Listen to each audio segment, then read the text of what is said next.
നമസ്കാരം. പശ്ചിമേഷ്യൻ സംഘർഷങ്ങൾ നിർണായകമായ വെടിനിർത്തൽ നീക്കങ്ങൾ പ്രതിസന്ധിയിലേക്കാണ് നീങ്ങുന്നത്.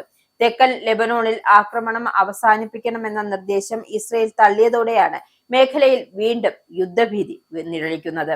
എന്നാൽ സമാധാനത്തിന്റെ വാതിൽ പൂർണ്ണമായും അടയ്ക്കാതെ വരും ദിവസങ്ങളിൽ കൂടുതൽ ചർച്ചകൾ നടത്താൻ ഇരു രാജ്യങ്ങളും സമ്മതിച്ചതായി എന്ന റിപ്പോർട്ടുകളാണ് പുറത്തുവരുന്നത്.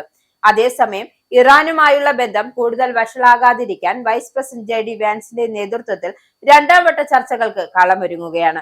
2 ദിവസത്തിനകം ചർച്ച നടക്കുമെന്നാണ് പ്രസിഡന്റ് ഡൊണാൾഡ് ട്രംപ് വ്യക്തമാക്കിയത്. അതായത് അമേരിക്കയുടെ നിബന്ധനകളുടെ കാര്യത്തിലും ഇരു രാജ്യങ്ങളും വിരുദ്ധ ധ്രുവങ്ങളിലാണ്. നിലവിലെ സാഹചര്യത്തിൽ യുറേനിയം സമ്പുഷ്ടീകരണത്തിന്റെ കാലപരിധി സംബന്ധിച്ച തർക്കമാണ് ചർച്ചകളെ വഴിമുട്ടിക്കുന്നത്.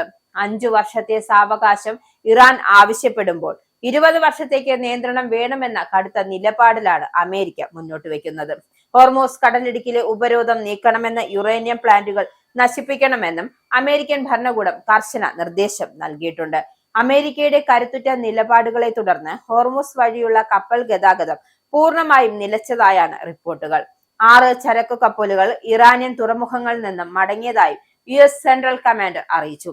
വരും ദിവസങ്ങളിലെ ചർച്ചകൾ ആഗോള സാമ്പത്തിക ക്രമത്തെയും എണ്ണ വിപണിയെയും സംബന്ധിച്ചിടത്തോളം അതീവ നിർണായകമാണ്.